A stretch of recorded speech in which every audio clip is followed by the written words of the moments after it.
ओम चंडिका देवी को नमस्कार है। माँ जगदम्बा को नमस्कार है। मार्कंडेय जी ने कहा, पितामह, जो इस संसार में परम गोपनीय तथा मनुष्य की सब प्रकार से रक्षा करने वाला है, जो अब तक आपने दूसरे किसी के सामने प्रकट नहीं किया है, ऐसा कोई साधन मुझे बताइए। ब्रह्मा जी बोले, हे ब्राह्मण, ऐसा साधन तो एक देवी का कवच ही है, जो गोपनीय से भी अति गोपनीय, पवित्र, समर्पण प्राणियों का उपकार करने वाला महामुनि। इसे श्रवण करो। देवी की 9 मूर्तियां हैं, जिन्हें 9 दुर्गा कहते हैं। उनके पृथक पृथक नाम बतलाए गए हैं। प्रथम नाम है शैलपुत्री, दूसरी मूर्ति का नाम ब्रह्मचारिणी, तीसरा स्वरूप चंद्र घंटा, चौथा कुष्मांडा, पांचवा स्कंद माता। देवी के छठे रूप को कात्यायनी देवी कहते हैं। सातवां कालरात्रि, आठवां महागौरी के नाम से प्रसिद्ध है। नवी दुर्गा का नाम सिद्धात्री है। ये सब नाम सर्वज्ञ हैं। जो मनुष्य अग्नि में जल रहा हो, रणभूमि में शत्रुओं से घिर गया हो, विषम संकट में फंस गया हो, इस प्रकार भय से आतुर होकर भगवती दुर्गा की शरण में जाता है, उसका कोई अमंगल नहीं होता। युद्ध के समय संकट पड़ने पर उनके ऊपर कोई विपत्ति नहीं आती है। उन्हें शौक, दुख, भय की प्राप्ति नहीं होती है। जिन्होंने भक्ति पूर्वक माँ जगदम्बा का स्मरण किया है, उनका निश्चय ही उदय हुआ है। हे देवेश्वरी, आपका जो चिंतन करते हैं, आप उन्हें निसंदेह रक्षा करती हैं। हे चामुंडा देवी, प्रेत पर आरूढ़ होती है।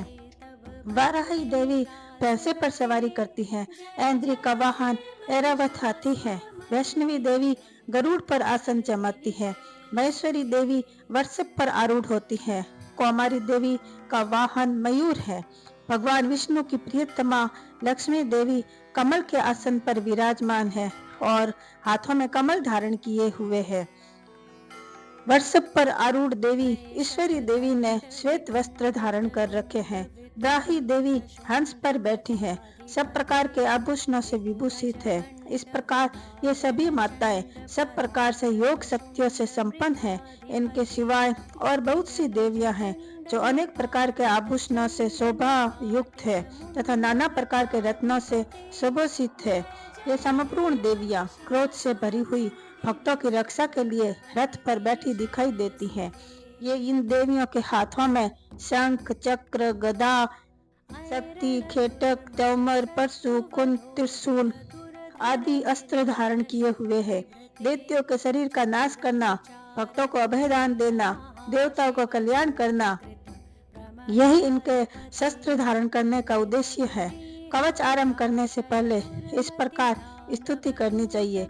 महान रौद्र रूप, अत्यंत घोर पराक्रम, महान बल, महान उत्साह वाली देवी, आपको नमस्कार है। भय का नाश करने वाली देवी, आपको नमस्कार है। आपकी ओर देखना भी कठिन है। शत्रुओं का भय बढ़ाने वाली, हे जगदम्बे, मेरी रक्षा करो। पूर्व दिशा में ऐन्द्री, इंद्र शक्ति, मेरी रक्षा करो। अग्नि कोण में अग्नि शक्ति, दक्षिण दिशा में वाराही, नेतृत्व कोण में खड़ग धारिणी, मेरी रक्षा करो। पश्चिम दिशा में वारुणी, वायव्य कोण में मृग पर सवारी करने वाली देवी, मेरी रक्षा करो। उत्तर दिशा में कौमारी, ईशान कोण में शूलधारिणी देवी, आप मेरी रक्षा करें। हे ब्राह्मणी, तुम मेरी रक्षा करो। वैष्णवी देवी, इस प्रकार शव को वाहन बनाने वाली चामुंडा देवी, 10 दिशाओं में मेरी रक्षा करो। जया, विजया भी मेरी रक्षा करो। वाय भाग में अजिता, दक्षिण भाग में अपराजिता देवी, मेरी रक्षा करो। उदयतिनी शिखा की रक्षा करे। उमा देवी मस्तक पर विराजमान होकर मेरी रक्षा करे। ललाट में मालाधारी रक्षा करे। यशस्विनी देवी त्रिनेत्रा नथुनों की यम घंटा देवी रक्षा करे। दोनों नेत्रों के मध्य भाग में शाकिनी, कानों में द्वारवासिनी रक्षा करे। कालिका देवी भी रक्षा करे। जीहा में सरस्वती देवी मेरी रक्षा करे। कौमारी देवी दांतों की, चंडिका कट प्रदेश की, चित्र घंटा गले की, महामाया तालू में रहकर, कोमाक्षी ठोड़ी की, सर्व मंगला देवी मेरी वाणी की रक्षा करे। भद्रकाली गिरवा की, धनुष धरी मेरुदंड में रहकर, कमर की मेरी रक्षा करे।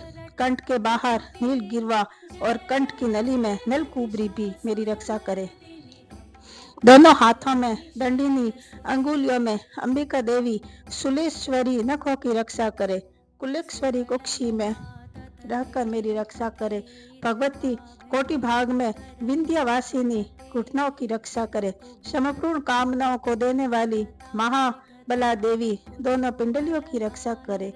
नारसिंही दोनों चरणों की रक्षा करे।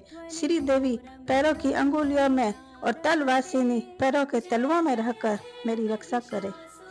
अपने राड़ों के कारण भयंकर दिखाई देने वाली दृष्टा काली देवी नखों की और ऊर्ध्व केशिनी मेरे केशों की रक्षा करे। राम वलियों की छिद्रों में कौबेरी त्वचा की बागेश्वरी देवी पार्वती देवी मेरी रक्त की रक्षा करे। आंतों की काल रात्रि पित्त की मुक्तेश्वरी रक्षा करे। मूलाधार आदि कमल कोशों में पद्मावती देवी चुंडामती देवी मेरी रक्षा करे। नख के तेज को ज्वालामुखी देवी जिसका किसी भी अस्त्र से भेदन नहीं हो सकता वह अभेदा देवी शरीर की समस्त संधियों में रहकर मेरी रक्षा करे। हे ब्राह्मणी, हे छत्तेश्वरी छाया की धर्मचारिणी देवी मेरे अहंकार, मेरे मन, मेरे बुद्धि की रक्षा करे। हाथ में वृक्ष धारण करने वाली वृक्ष हस्ता देवी मेरे प्राण, अपान, उदान समान वायु की रक्षा करे। कल्याण से शोभित होने वाली भगवती कल्याण शोभना मेरे प्राण की रक्षा करे। इन विषयों को अनुभव कराने वाली स्पर्श शब्द आदि योगिनी देवी मेरी रक्षा करे। सत्व गुण, रजोगुण, तपोगुण की सदा रक्षा करे। हे नारायणी देवी मेरी आयु की रक्षा करे। वैष्णवी देवी मेरी धर्म की रक्षा करे। चक्रिणी चक्र धारण करने वाली देवी यश, कीर्ति, लक्ष्मी, धन तथा विद्या की रक्षा करे। इंद्राणी देवी आप मेरे गोत्र की रक्षा करे। चंडिका देवी तुम मेरे पशुओं की रक्षा करो। महालक्ष्मी पुत्र परिवार की रक्षा करो। हे भैरवी देवी मेरे पति की रक्षा करो। मेरे पथ की सुपथा तथा मार्ग को श्रेम करी रक्षा करे। हे देवी जो स्थान कवच में कहा गया है अतएव रक्षा से रहित है वह सब तुम्हारे लिए सुरक्षित है क्योंकि आप विजयशालिनी पाप नाशिनी हो। यदि अपने शरीर का भला चाहते हो तो मनुष्यों को बिना कवच के एक पग भी न जाया करे। कवच का पाठ करके ही घर से बाहर निकले। कवच का पाठ करके ही यात्रा करे। कवच के द्वारा सब ओर से सुरक्षित मनुष्य जहाँ जहाँ भी जाता है वहाँ वहाँ उसे धन लाभ होता है तथा संपूर्ण कामनाओं की सिद्धि करने वाली विजय की प्राप्ति होती है। वह जिस जिस वस्तु का चिंतन करता है उसको निश्चय ही प्राप्त कर लेता है। वह पुरुष इस पृथ्वी पर तुलना रहित महान ऐश्वर्य का भागी होता है। कवच से सुरक्षित मनुष्य निर्भय हो जाता है। युद्ध में उसकी पराजय नहीं होती। वह तीनों लोगों में पूजनीय होता है। देवी का यह कवच देवता के लिए भी दुर्लभ है। जो प्रतिदिन नियम पूर्वक 3 संध्याओं के समय श्रद्धा के साथ पाठ करता है देवी उसे कला प्राप्त होती है। वह तीनों लोगों में कहीं भी पराजित नहीं होता। इतना ही नहीं वह अपमृत्यु से रहित भी अधिक वर्षों तक जीवित रहता है। मकड़ी, चेचक, कोढ़ आदि बीमारियां उसका कोई बुरा नहीं कर सकती। कनेर, भांग, अफीम, धतूरे आदि का स्थान और विष, बिच्छू आदि के काटने से जड़ा हुआ जहर भी इस देवी के कवच द्वारा नष्ट हो जाता है। इसका कोई असर नहीं होता है। इस पृथ्वी पर मारण, मोहन आदि जितने भी प्रयोग होते हैं, जितने भी मंत्र तंत्र होते हैं वह इस कवच को हृदय में धारण कर लेने पर मनुष्य को देखते ही देखते नष्ट हो जाते हैं। यही नहीं पृथ्वी पर विचरने वाले ग्राम देवता, आकाशचारी देव, जल के संबंध से प्रकट होने वाले गण, उपदेश मात्र से सिद्ध होने वाले निम्न कोटि के देवता, अपने जन्म के साथ प्रकट होने वाले देवता, कुल देवता, डाकिनी, शाकिनी, पिशाच, भूत, प्रेत आदि भी अनिष्टकारी देवता हृदय में कवच धारण किए रहने पर उस मनुष्य को देखते देखते भाग जाते हैं। कवचधारी पुरुष को राजा के समान वृद्धि प्राप्त होती है। यह कवच मनुष्य के तेज की वृद्धि करने वाला उत्तम है। कवच का पाठ करने वाला पुरुष अपनी कृति से विभूषित भूतल पर श्रेयस के साथ वृद्धि को प्राप्त होता है। जो पहले कवच का पाठ करके उसके बाद सप्त सती चंडी का पाठ करता है, उसकी जब तक वन पर्वत का कानून सहित यह पृथ्वी टिकी है, तब तक वह अपने पुत्र पौत्र परंपरा सहित बना रहता है। फिर देह का अंत होने पर वह पुरुष भगवती महामाया के प्रसाद से उन परम पद को प्राप्त होता है, जो देवताओं के लिए भी दुर्लभ है। वह सुंदर दिव्य रूप धारण करता है। कल्याण में शिव जी और माता पार्वती जी के साथ आनंद के साथ रहता है। जय भोलेनाथ, जय माता पार्वती।